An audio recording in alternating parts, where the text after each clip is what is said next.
La police de New York a annoncé mardi qu'un homme armé et portant un masque à gaz avait déclenché au matin un engin fumigène dans le métro avant d'ouvrir le feu sur des passagers, faisant 16 blessés, dont 10 par balle. Les policiers recherchent activement le suspect et écartent pour le moment la piste terroriste.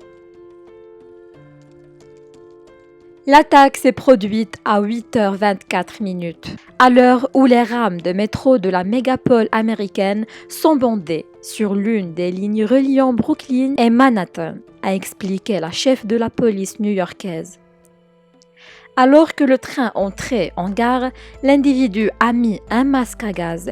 Il a ensuite ouvert une bonbonne qui était dans son sac et la voiture du métro s'est remplie de fumée.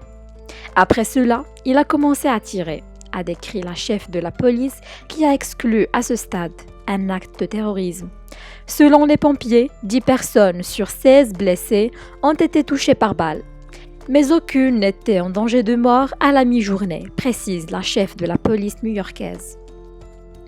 Devant la presse réunie au-dessus de la station de métro de Brooklyn, elle a décrit le suspect comme un homme noir, mesurant environ 1,65 m et de forte corpulence, portant un gilet vert de chantier et un sweatshirt à capuche gris. Cette personne est dangereuse, a mis en garde la gouverneure de l'État de New York, en appelant la population à la plus grande prudence. Des photos et vidéos amateurs ont montré des flaques de sang et des personnes gisant sur le plancher d'une rame de métro, ainsi que sur le quai de la station 36e Street, dans l'arrondissement de Brooklyn. Une autre vidéo montre des foules sortant d'une voiture enfumée du métro, au niveau de la station 36e Street, au milieu de cris, mais sans bousculade.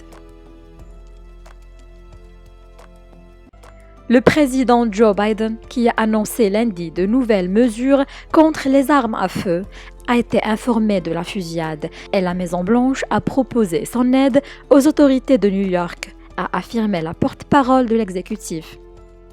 Cette attaque a eu lieu alors que la ville de New York a été confrontée à une hausse de la criminalité depuis la pandémie de Covid-19.